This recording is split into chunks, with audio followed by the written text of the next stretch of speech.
Jackie, we have to talk about the Josh of it all. That was a surprise. I did not see that coming. I can't give you what you want. Give me that feeling that everyone says you know when you know. And I didn't have that feeling, and I tried every time to have that feeling. Marshall, I can't love you because I'm attracted to Josh. What changed in your mind from when he was at the birthday party to having coffee with him? And did you not go to the dress fitting to go have that coffee date with him? Thank you, little instigator. That's the way it appears on the show. In the way on the show, it appears that it's like you weren't at the dress fitting because you were at the coffee date with Josh. Yeah, so I was at the coffee shop with Josh, not when Marshall was at the suit fitting or whatever he was doing. I was actually at the townhome waiting for Marshall. Gotcha. When we were doing, when he was suit fitting. Yeah. Gotcha. So, I don't know, what was it about Josh that you were like, well, you know, this dude just shows up and says, I love you, let's do it. You were like, yeah, all right, let's give it a shot. Yeah, so first off, hearing his voice at the birthday party was such a trigger. Like, I instantly had like a That's So Raven moment where I'm like, oh, okay, like I'm having a flashback. So obviously like the birthday party didn't plan out well. And then there was a time where he had texted me in the morning, I was at work.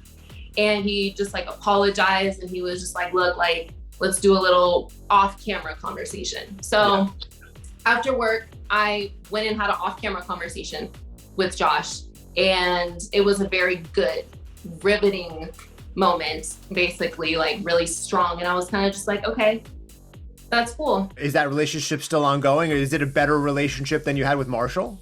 Me and Josh are still going strong. We are still, we are getting a place together. And he hangs out with my family all the time, and we bring in my dog Nunu, and everything is good. We're together. I'm really stressed out. I don't know, man.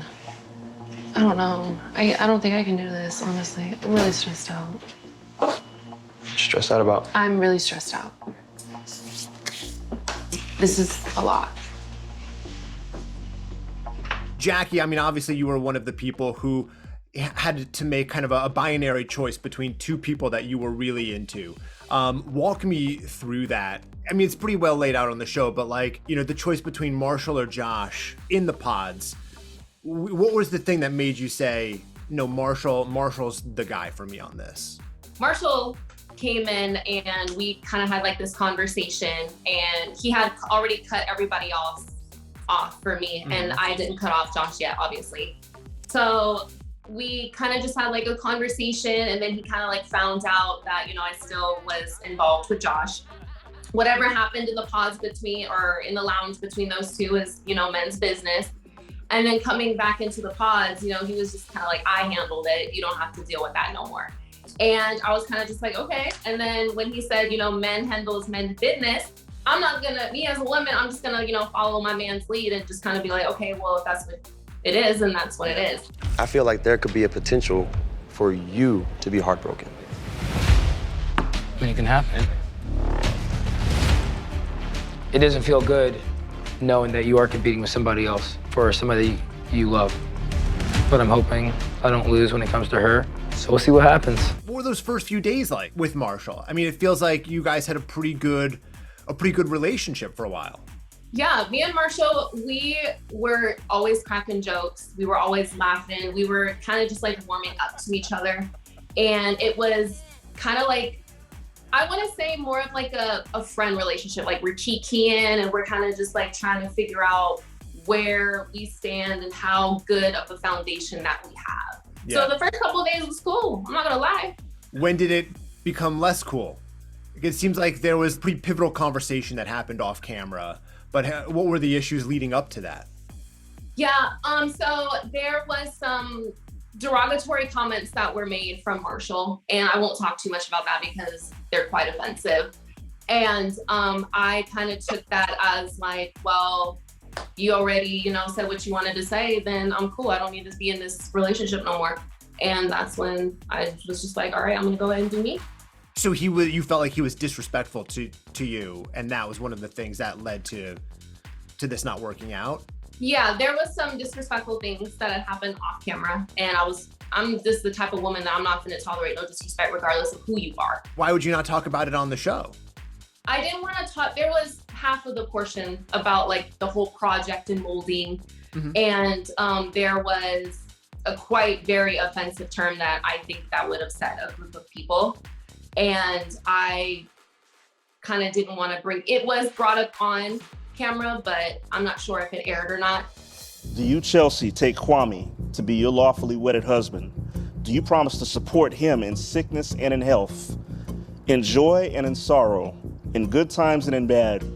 Do you promise to love him without distraction and comfort him in times of distress, to grow with him in mind and spirit, to always be open and honest with him, to cherish him for as long as you both shall live? I do. So Chelsea, let's talk about your relationship, because it seemed like once Kwame was with you, it seemed like to be pretty smooth sailing. Am I reading that right? Yeah, it was. I mean, we moved through a lot of spaces. You have to, figure it out. You have to go through the pod experience. You have to go through Mexico. You kind of go through all these different alternate realities, and then you land back at home. And, yeah, it was a real, authentic, exhilarating and transformative journey for the both of us. She loves you dearly, and she'll forever love you, and she still loves you. So when the time is right, when you come home, she'll get to meet her daughter-in-law. And I think she's gonna love Chelsea. I believe so too. You have a relationship now with Kwame's mom. What is that like? Is it good to know that relationship is progressing? It is. It's progressing. It's growing. We have to give our parents grace in this experience, and that's one thing that Kwame and I both have been able to do with our families. And it's going to take time, but I think we have a very nice start to our relationship. I fell in love with your beautiful soul in an opportunity where I didn't get to see your absolutely incredibly stunning shell. And I just cannot believe that I'm fortunate enough to stand across from somebody who is as captivating as you. What did your family think of him? It seemed like they were in the show. You're like, I don't know, my dad, I'm not sure if he's going to be on board. And then you're like, this is him. And he's like, yeah, okay, great. They're best friends. Like, I don't exist. Like, they come over, they watch soccer. He goes to his soccer games. He's his biggest fan. I mean, next to me. Yeah. But, oh my gosh, I was really surprised. I mean, of course, it's your dad, it's your family. This is a very non-traditional experience. And I want them to, to respect me and to respect him, and the fact that I, took this risk and did this. Yeah. I mean, they seem like really the only tension, and it's not nothing. It's there, right? That was him relocating. I'll be honest. I know Seattle's gonna hate me for this, but like, Seattle, you're overpriced. You know what I'm saying? Like, you are Lamar Odom with Michael Jordan prices. You're not that great.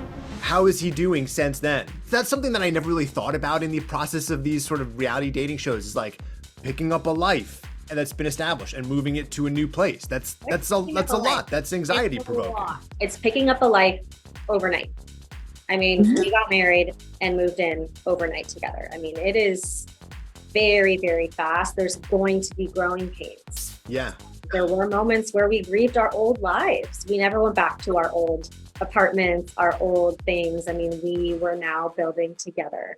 Yeah. And God bless him, he'd never lived with a woman before. So we went through a lot, but we're so happy to have that opportunity off camera to really work on our foundation and our marriage together. We feel like love is blind, or no, you need to lay eyes on somebody before you're gonna commit to a relationship? Love is blind. Stop playing. You know it. You think so? We all know love is blind.